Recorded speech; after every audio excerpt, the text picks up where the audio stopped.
Hello বন্ধুরা, কেমন আছো সবাই? নিশ্চয়ই ভালো আছো। আজকে আমি তোমাদের বানিয়ে দেখাবো মিক্স ফ্রুট ও মিক্স ভেজিটেবল দিয়ে আচারের মতো শুকনো চাটনি।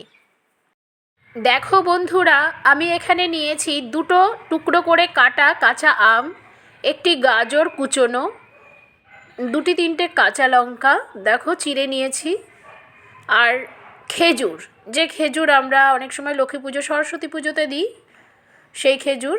আর এখানে নিয়েছি একটা ছোট আমসত্ত্বর প্যাকেট, যা আমরা সাধারণত ফলের দোকানে কিনতে পাই। দেখো আমি আমসত্ত্বটাকে টুকরো টুকরো করে কেটে নিয়েছি। আর নিয়েছি এখানে কিশমিশ বেশ কিছুটা, আর কাজু আমার কাছে ছিল বলে আমি একটু বেশি নিয়েছি, তোমরা তোমাদের হিসাবে নিও। আর দেখো এখানে নিয়েছি বড় 1 কাপ চিনি, আর 5 ফোড়ন, তেজপাতা, শুকনো লঙ্কা, আর একটা লেবু, পাতি লেবু। বন্ধুরা, আমি এখানে 2-3টে শুকনো লঙ্কা আর 2-3টে তেজপাতাই ব্যবহার করব। আর চিনি কিন্তু আমার লাগবে প্রায় 1.5 থেকে 2 কাপ। একটি শুকনো কড়া গ্যাসে বসিয়ে তাতে সর্ষের তেল ভালো করে গরম করে নিয়ে তাতে দিয়ে দিলাম 5 ফোড়ন, শুকনো লঙ্কা ও তেজপাতা। বন্ধুরা, এখানে কিন্তু আমার 5 ফোড়ন, শুকনো লঙ্কা ও তেজপাতা বেশ কিছুটা বেশি পরিমাণেই আছে, এবং তেলটাও একটু বেশিই দিয়েছি, কারণ আমার পাশের গ্যাসে ডাল ফুটছে। আমি চাটনির সম্বরের সাথে সাথে ডালের সম্বরটাও দিয়ে দিচ্ছি। তাই এখানে দেখুন আমি বেশ কিছুটা পরিমাণে সর্ষের তেল এবং শুকনো লঙ্কা তেজপাতা ভালো করে ফোড়নের জন্য রেডি করে নিয়েছি। এখন আমি দিয়ে দিচ্ছি কিছুটা পরিমাণে তুলে ডালের ভেতরে। একবারেই আমার হয়ে গেল চাটনির জন্যে আর ডালের জন্যে ফোড়ন। আর এরপরে যে তেলটা আমার কড়াইতে অবশিষ্ট থাকবে সেই তেলের মধ্যে আমি চাটনির উপকরণগুলি এক এক করে ভেজে নেব। দেখুন আমার আরও বেশ কিছুটা তেল রয়েছে বলে আমি আরেকটু ডালের মধ্যে দিয়ে দিলাম, কারণ তেল তো বেশি খাওয়া খুব একটা ভালো না। আর আচারে তো, আচার বা চাটনি যাই বলুন, তাতে তেল তো বেশি খুব একটা লাগে না। দেখুন আমি অনেকটাই তেল ডালের ভেতর দিয়ে দিয়েছি। আর এখন আমি এতে দিয়ে দিচ্ছি কুচনো গাজর। দেখুন আমি বড় বড় টুকরো করেই কেটেছি গাজরগুলো। শীতে গাজর খেলে তো বাচ্চাদেরও শরীর মন ভালো থাকে, সকলেরই শরীর মন ভালো থাকে। তো এখানে আমি ব্যবহার করেছি একটি গাজর। এখন এই গাজর আমি বেশ করে কষিয়ে নেব, প্রায় মিনিট 4-5 আমি তো কষাবো ধিমে আছে, যাতে গাজরটা প্রায় এখানেই সেদ্ধ হয়ে যায়, কারণ চিনি দেওয়ার পরে গাজর সেদ্ধ হতে কিন্তু প্রবলেম হয়।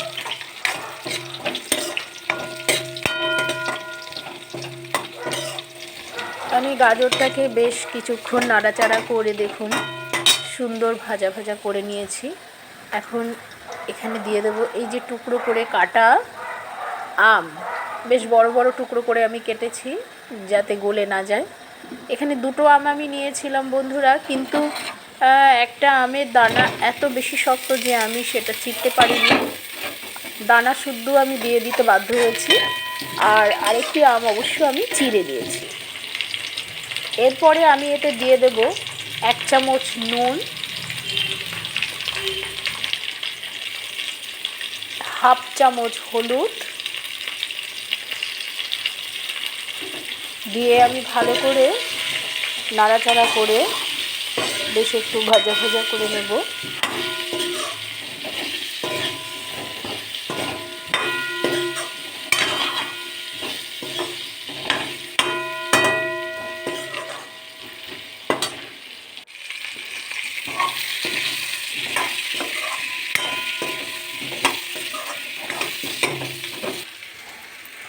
দেখুন বন্ধুরা, গ্যাস আমি একদম কমিয়ে দিয়েছিলাম, এখন আমি বাড়িয়ে দিলাম, এবং তাড়াতাড়ি করে আমি আমার গাজরটাকে বেশ একটু ভালো করে ভাজা ভাজা করে নিচ্ছি।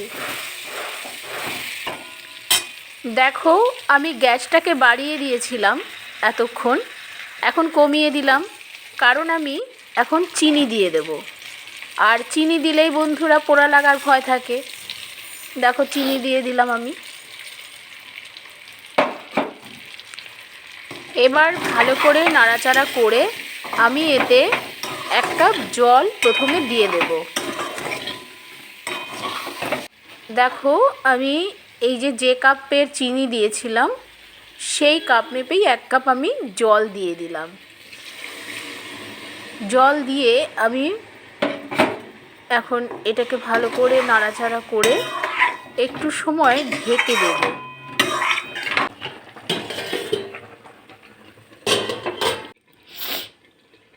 দেখো বন্ধুরা ফিরে এলাম আমি। এই দেখো চিনি আর জল বলে শিরা তৈরি হয়ে চাটনিটাকে একদম সুন্দর মিশিয়ে দিয়েছে।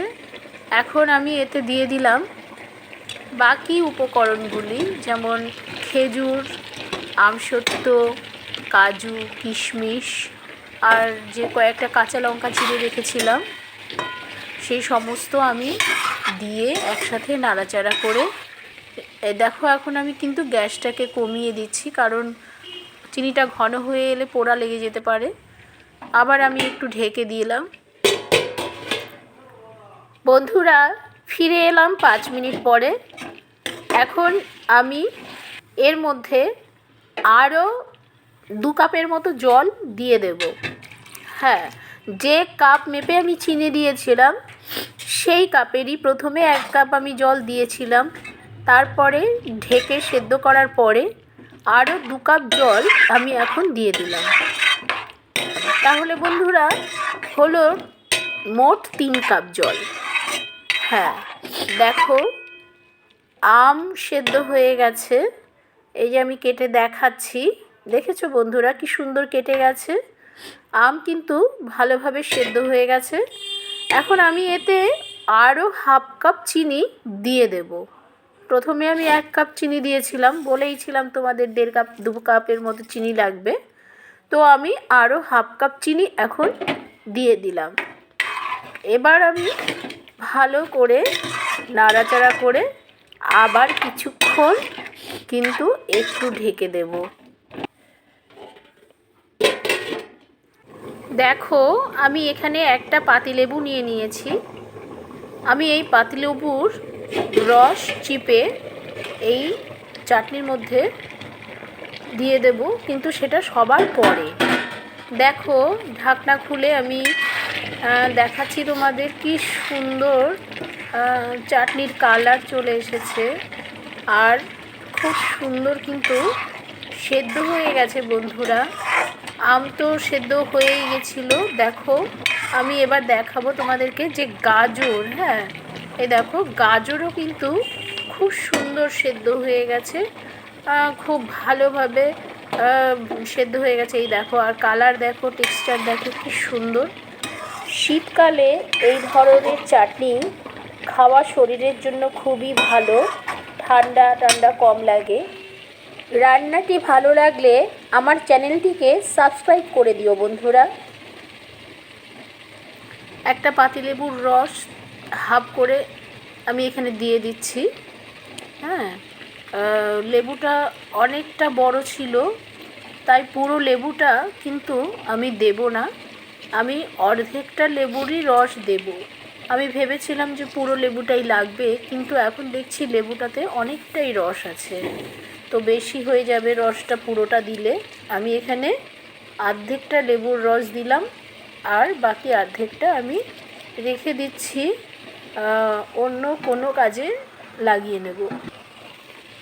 এখন আমি ভালো করে আরও 2-3 মিনিট চাটনিটাকে ভালো করে নাড়াচাড়া করে লেবুর রসটাকে এর মধ্যে পরিপূর্ণভাবে মিশিয়ে তারপরে আমি গ্যাস বন্ধ করে দেব।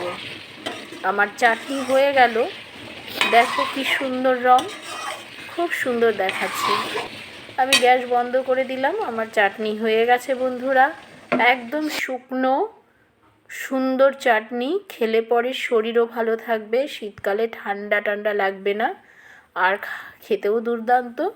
দেখো এরকম প্লাস্টিকের কৌটোয় করে করে বন্ধুরা তোমরা এটাকে ফ্রিজের মধ্যে প্রায় 1.5 থেকে 2 মাসের মতো রাখতে পারো। আমি তো ভিনিগার দিইনি, ভিনিগার দিলে হয়তো আরও রাখা যেত, কিন্তু লেবুর রস দিয়েছি, তো এটি একদম নষ্ট হবে না। সবাই ভালো থেকো বন্ধুরা, আজ আসি, টাটা।